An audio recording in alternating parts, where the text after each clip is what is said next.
290장. 우리는 주님을 늘 배반하나.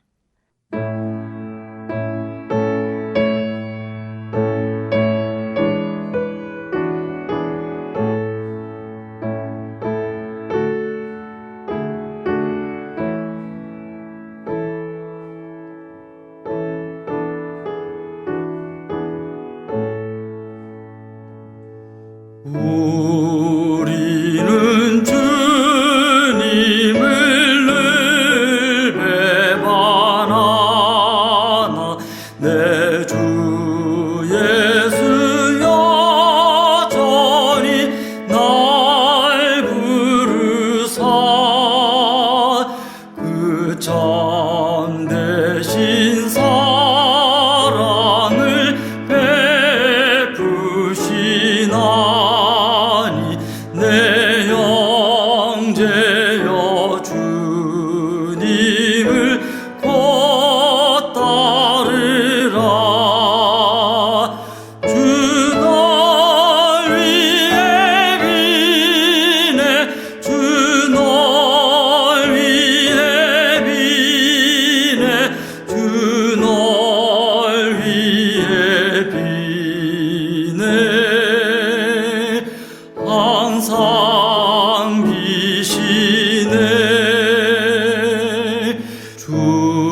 주께서 풍성한 은혜를 내려 내 영혼이 나날이 복 받으니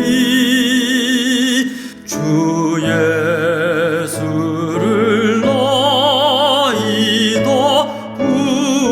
구주로 섬겨 곧 따르면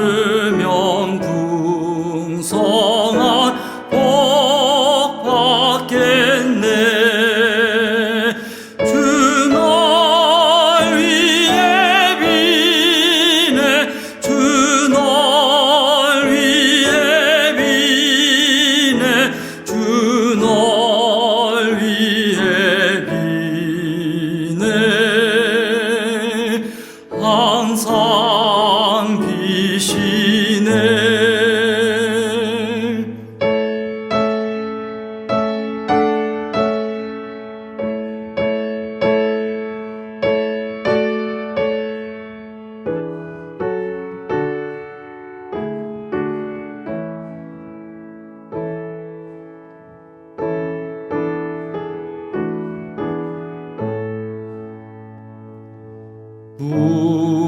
무거운 짐 지고 애타는 인생 주 예수께 돌아와 곧 쉬어라.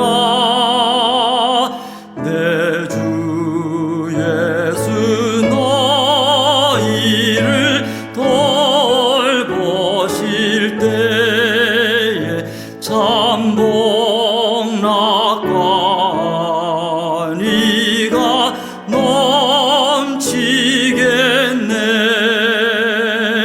주 널 위해 비네 주 널 위해 비네 주 널 위해 비네 항상 비시네.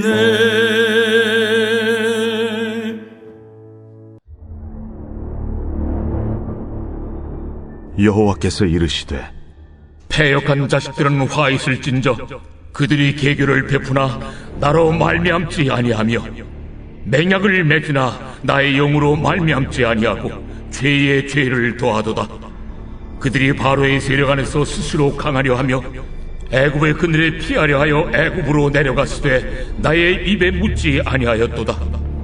그러므로 바로의 세력이 너희의 수치가 되며 애굽의 그늘에 피함이 너희의 수욕이 될 것이라. 그 고관들이 소안에 있고 그 사신들이 하네스에 이르렀으나 그들이 다 자기를 유익하게 하지 못하는 민족으로 말미암아 수치를 당하리니 그 민족이 돕지도 못하며 유익하게도 못하고 수치가 되게 하며 수욕이 되게 할 뿐임이니라. 네겝 짐승들에 관한 경고라. 사신들이 그들의 재물을 어린 나귀 등에 싣고 그들의 보물을 낙타 안장에 얹고 암사자와 수사자와 독사와 및 날아다니는 불뱀이 나오는 위험하고 공고한 땅을 지나 자기에게 무익한 민족에게로 갔으나 애굽의 도움은 헛되고 무익하니라. 그러므로 내가 애굽을 가만히 앉은 라합이라 일컬었느니라. 이제 가서 백성 앞에서 서판에 기록하며 책에 써서 후세에 영원히 있게 하라. 대저 이는 패역한 백성이요 거짓말하는 자식들이요 여호와의 법을 듣기 싫어하는 자식들이라. 그들이 선견자들에게 이르기를 선견하지 말라. 선지자들에게 이르기를 우리에게 바른 것을 보이지 말라. 우리에게 부드러운 말을 하라. 거짓된 것을 보이라. 너희는 바른 길을 걸으며 첩경에서 돌이키라. 이스라엘의 거룩하신 이를 우리 앞에서 떠나시게 하라 하는도다. 이러므로 이스라엘의 거룩하신 이가 이같이 말씀하시되 너희가 이 말을 업신여기고 압박과 허망을 믿어 그것을 의지하니 이 죄악이 너희에게 마치 무너지려고 터진 담이 불쑥 나와 순식간에 무너짐 같게 되리라. 그가 이 나라를 무너뜨리시되 토기장이가 그릇을 깨뜨림같이 아낌이 없이 부수시리니 그 조각 중에서 아궁이에서 불을 붙이거나 물 웅덩이에서 물을 뜰 것도 얻지 못하리라. 주 여호와 이스라엘의 거룩하신 이가 이같이 말씀하시되 너희가 돌이켜 조용히 있어야 구원을 얻을 것이요 잠잠하고 신뢰하여야 힘을 얻을 것이거늘 너희가 원하지 아니하고 이르기를 아니라 우리가 말 타고 도망하리라 하였으므로 너희가 도망할 것이요 또 이르기를 우리가 빠른 짐승을 타리라 하였으므로 너희를 쫓는 자들이 빠르리니 한 사람이 꾸짖은즉 1000사람이 도망하겠고 5이 꾸짖은즉 너희가 다 도망하고 너희 남은 자는 겨우 산꼭대기에 깃대 같겠고 산마루 위에 기치 같으리라 하셨느니라. 그러나 여호와께서 기다리시나니 이는 너희에게 은혜를 베풀려 하심이요 일어나시리니 이는 너희를 긍휼히 여기려 하심이라. 대저 여호와는 정의의 하나님이심이라. 그를 기다리는 자마다 복이 있도다. 시온에 거주하며 예루살렘에 거주하는 백성아, 너는 다시 통곡하지 아니할 것이라. 그가 내 부르짖는 소리로 말미암아 내게 은혜를 베푸시되 그가 들으실 때에 내게 응답하시리라. 주께서 너희에게 환난의 떡과 고생의 물을 주시나 내 스승은 다시 숨기지 아니하시리니 내 눈이 내 스승을 볼 것이며 너희가 오른쪽으로 치우치든지 왼쪽으로 치우치든지 내 뒤에서 말소리가 내 귀에 들려 이르기를 이것이 바른 길이니 너희는 이리로 가라 할 것이며 또 너희가 너희 조각한 우상에 입힌 은과 부어 만든 우상에 올린 금을 더럽게 하여 불결한 물건을 던짐같이 던지며 이르기를 나가라 하리라. 내가 땅에 뿌린 종자에 주께서 비를 주사 땅이 먹을 것을 내며 곡식이 풍성하고 기름지게 하실 것이며 그날에 내 가축이 광활한 목장에서 먹을 것이요 밭가는 소와 어린 나귀도 키와 새스랑으로 까부르고 맛있게 한 먹이를 먹을 것이며 그게 살육하는 날 망대가 무너질 때에 고산마다 줄령마다 그 위에 개울과 시냇물이 흐를 것이며 여호와께서 자기 백성의 상처를 싸매시며 그들의 맞은 자리를 고치시는 날에는 달빛은 햇빛 같겠고 햇빛은 7배가 되어 7날의 빛과 같으리라.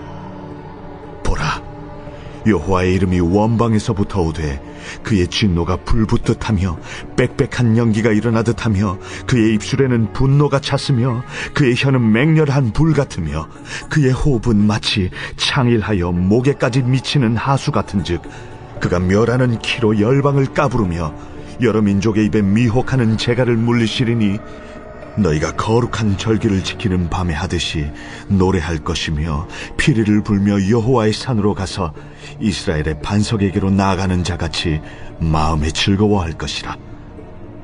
여호와께서 그의 장엄한 목소리를 듣게 하시며 혁혁한 진노로 그의 팔에 치심을 보이시되 맹렬한 화염과 폭풍과 폭우와 우박으로 하시리니 여호와의 목소리에 아수르가 낙담할 것이며 주께서는 막대기로 치실 것이라. 여호와께서 예정하신 몽둥이를 아수르 위에 더하실 때마다 소고를 치며 수금을 탈 것이며 그는 전쟁 때에 팔을 들어 그들을 치시리라. 대저 도벳은 이미 세워졌고 또 왕을 위하여 예비된 것이라. 깊고 넓게 하였고 거기에 불과 많은 나무가 있은즉 여호와의 호흡이 유황 개청 같아서 이를 사르시리라.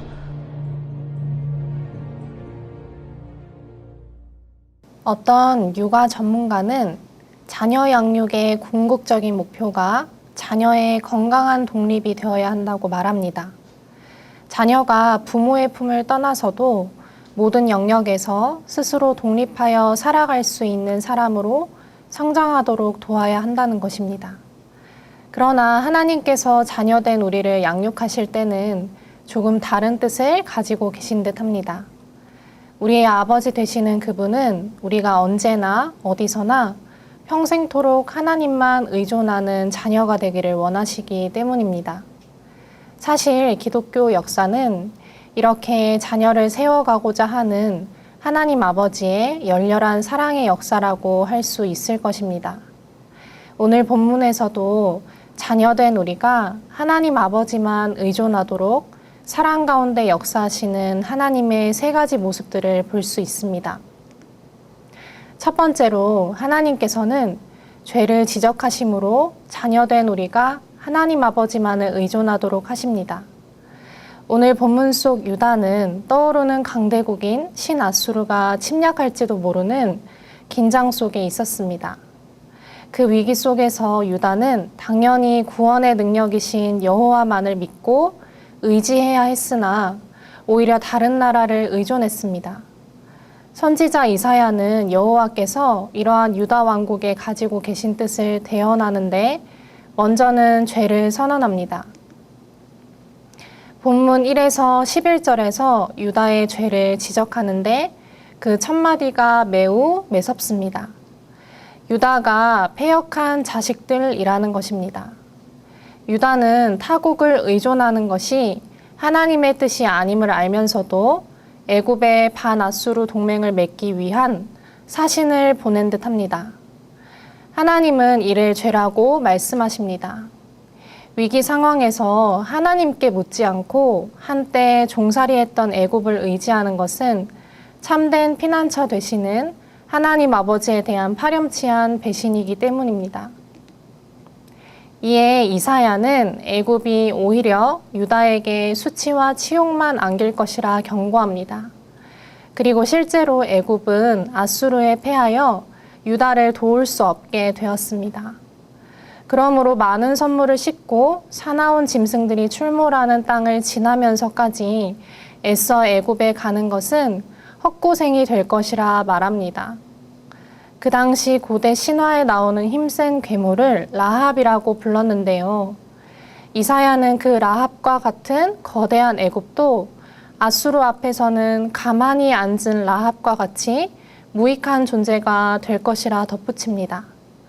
또한 유다는 참 선지자들에게 거짓되고 자신들이 듣기 좋은 말만 하라고 합니다. 즉 애굽에 의지하려는 자신들의 계획을 승인해주는 말만 하라는 것입니다. 결국 이스라엘의 거룩하신 이, 즉 여호와의 말씀을 더 이상 듣지 않게 해달라고 하고 있습니다. 이처럼 유다는 하나님의 말씀을 잔소리로 여기며 피하고 반항하는 모습을 보입니다. 이에 하나님께서는 거역하는 자녀의 죄를 그냥 지나치지 않고 엄하게 지적하십니다. 하나님과의 관계를 가로막는 죄를 선택하는 자녀들에게 질타하시는 것입니다. 참된 부모는 자녀의 잘못을 모른 척 넘기지 않고 바로잡기 위해 짚고 넘어갑니다. 하나님께서도 우리를 사랑하시는 참된 아버지가 되시기에 우리의 죄를 그냥 두지 않으시는 것입니다. 두 번째로 하나님께서는 심판하심으로 자녀된 우리가 하나님 아버지만을 의존하도록 하십니다.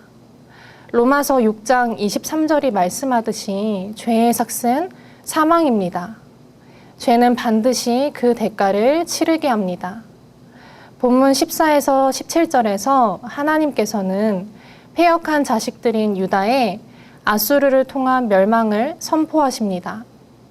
유다가 마치 균열이 생기고 팽창되어 순식간에 무너진 높은 담이나 산산이 부서진 토기처럼 된다는 것입니다.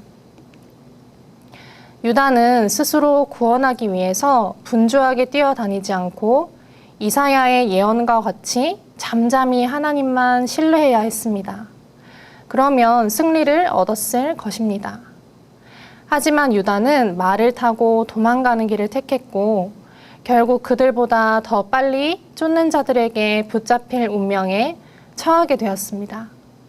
그 모습은 한 명의 적이 쫓아가는데 1000명이 도망가는 모양처럼 비참한 꼴이 될 것이고 남은 자는 겨우 산 꼭대기에 깃대 같을 것이라고 이사야는 말합니다. 이는 아수르에 의해서 유다가 황폐화될 때 예루살렘만 겨우 살아남을 것에 대한 예언처럼 보입니다. 이처럼 죄의 결과는 엄중하고 수치스러운 심판입니다. 우리의 죄가 얼마나 무거운 형벌을 가져오는지 우리는 예수님의 십자가를 통해서 잘 알고 있습니다. 하지만 죄에 대해서 그다지 깨어 경계하며 살아가지 않을 때가 많은 듯합니다. 불신자뿐만 아니라 신앙인들도 그렇습니다. 죄가 하나님과의 관계에서 어떤 영향을 미치는지, 그 죄로 인해 받게 되는 심판이 얼마나 무서운지 간과하며 행동하는 것입니다. 이처럼 강력한 죄의 본성과 연약한 의지 앞에 굴복하여 우리는 너무나 쉽게 불순종을 선택하고 이는 신자가 되어서도 죄의 굴레를 벗어나지 못하는 모습으로 나타나기도 합니다. 하나님께서는 이러한 인간을 잘 아시기에 심판을 통하여 사람이 죄에서 떠나 하나님만 따르도록 가르치십니다. 무서운 심판은 오히려 아이러니하게도 자녀들을 향한 하나님의 강렬한 사랑을 드러내십니다. 죄의 엄중함을 가르쳐 죄로부터 하나님께로 다시 돌이키게끔 하시는 것입니다. 그러나 성경은 늘 죄의 지적과 이에 대한 심판만으로 끝나지 않습니다. 죄와 벌 자체가 자녀를 향하신 하나님 아버지의 궁극적인 목적이 아니기 때문입니다. 그래서 세 번째로 하나님께서는 은혜를 베푸심으로 자녀된 우리가 하나님 아버지만을 의존하도록 하십니다. 하나님께서는 죄에 대한 징계를 주신 이면에 자녀들이 돌아오기를 기다리고 계신 사랑의 마음이 있다는 것을 계속해서 나타내십니다. 18절부터 마지막 33절까지 그러한 하나님의 본심을 볼 수 있습니다. 하나님께서는 비록 혹독한 심판을 내리신 상황에서도 자신을 바라는 자들의 영적인 눈을 뜨게 하사 놀랍게 회복시키실 것이라고 말씀하십니다. 패역한 자녀인 유다를 완전히 내치지 않고 심판을 통해 죄를 깨닫고 회개하며 여호와 하나님을 기다리는 자에게는 은혜를 베푸실 것이라고 하십니다. 구체적으로 하나님께서는 유다의 말씀을 가르치고 깨닫게 할 스승을 허락하실 것이고 그로 인해 유다는 어디를 가든지 바른 길에 대한 스승들의 교훈을 듣게 될 것입니다. 그럴 때 유다는 그들이 섬긴 우상이 얼마나 헛된 것인지를 깨닫고 불결한 물건을 대하듯 할 것입니다. 그 후에서야 유다는 우상들에게서 기대했던 복을 하나님으로부터 풍성히 얻게 될 것이라고 이사야는 예언합니다. 하나님께서 비를 주셔서 곡식이 풍성하고 기름지게 되며 가축들도 광활한 목장에서 풍성한 먹이를 먹게 될 것이라고 전합니다. 대적들은 크게 당하고 무너지겠지만 유다는 높은 산과 험한 고개에도 개울과 시내가 흐르게 될 것이라고 말씀합니다. 또한 이사야는 여호와께서 권능과 영광으로 임재하셔서 아수르를 비롯한 열방의 죄악을 드러내시어 파멸시킬 것이라 예언합니다. 이에 구원받은 백성들은 기쁨으로 반석되시는 하나님께로 나아갈 것이며 더 이상 우상이나 애굽에게 도움을 요청하지 않을 것입니다. 아수르는 여호와의 진노의 목소리에 두려워 떨게 되고 예정하신 몽둥이에 맞을 것입니다. 그리고 그때 하나님의 백성들은 온갖 악기를 연주하며 그분의 승리를 노래하고 축하할 것입니다. 대조적으로 아수르 왕과 그의 군대들은 암몬의 신 몰렉을 숭배하기 위해서 사람을 태워서 바치던 소각장인 도벳에서처럼 완전히 불사름을 당하게 될 것입니다. 오늘 본문에서 우리는 하나님 아버지께서 죄에 대한 심판을 내리시지만 심판 가운데 울부짖는 자녀의 어려움을 외면치 않으시고 다시 회복할 수 있도록 은혜를 베푸심을 봅니다.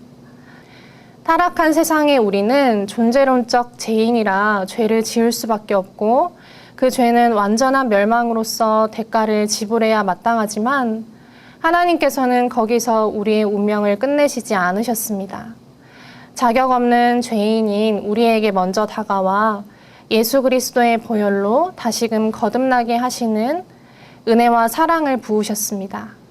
그리고 지금도 우리 안에 살아계신 성령을 통하여 죄에서 떠나 하나님만 의지하며 살 수 있게끔 도우시는 은혜와 사랑의 역사를 써내려가고 계십니다. 우리는 가끔씩 영적 침체 속에서 건조하고도 피상적인 신앙생활을 하고는 합니다. 그럴 때 우리가 다시금 기억해야 할 것이 있습니다. 바로 하나님 아버지께서 자녀된 우리를 너무나 사랑하신다는 사실입니다. 하나님께서는 우리에게 날마다 은혜 베풀기 원하시며 우리가 하나님의 새로운 피조물로 회복되는 것을 우리보다 더 원하시고 기뻐하시는 분이십니다. 그러므로 우리는 이러한 하나님의 사랑을 깨달을 수 있도록 날마다 기도해야 할 것입니다. 그리고 이렇게 죄에서 돌이켜 회복해 하시는 하나님의 은혜를 경험한 사람, 즉 예수 그리스도의 은혜에 침잠되어 거듭난 하나님의 자녀는 결코 죄를 가볍게 생각하지 않아야 할 것입니다. 징계를 받으면 회개하며 돌이켜야 할 것입니다. 그리고 다시 회복해 하신 하나님의 은혜에 감격과 감사를 고백해야 할 것입니다. 저와 여러분 모두가 이와 같이 하나님 안에서 진정으로 거듭난 자녀답게 살아갈 수 있기를 원합니다. 태초부터 지금까지 변함없이 신실하신 하나님의 사랑에 반응하며 그분만 의지하도록 도우시는 은혜가 우리 모두에게 충만하기를 축복합니다. 기도하겠습니다. 하나님, 우리는 때때로 하나님의 열렬한 사랑을 느끼지 못하고 죄에 빠져 그로 인한 징계를 받으며 세월을 허비하고는 합니다. 우리는 이렇게 늘 하나님을 배반하나 하나님께서는 늘 은혜의 손을 내밀어 주시니 감사합니다. 그 신실함 앞에서 사람이 무엇이기에 주께서 그를 생각하시며 인자가 무엇이기에 주께서 그를 돌보시나이까라는 시편의 고백이 우리의 고백이 됩니다. 죄를 지적하시고 벌하시는 데서 멈추지 아니하시고 은혜 가운데 우리를 새롭게 하심은 하나님께서 우리를 사랑하시는 아버지 되심의 증거임을 깨닫습니다. 우리도 하나님의 자녀로서 하나님만 의지하며 열렬한 사랑을 드릴 수 있게 인도해 주세요. 예수님 이름으로 기도드립니다. 아멘.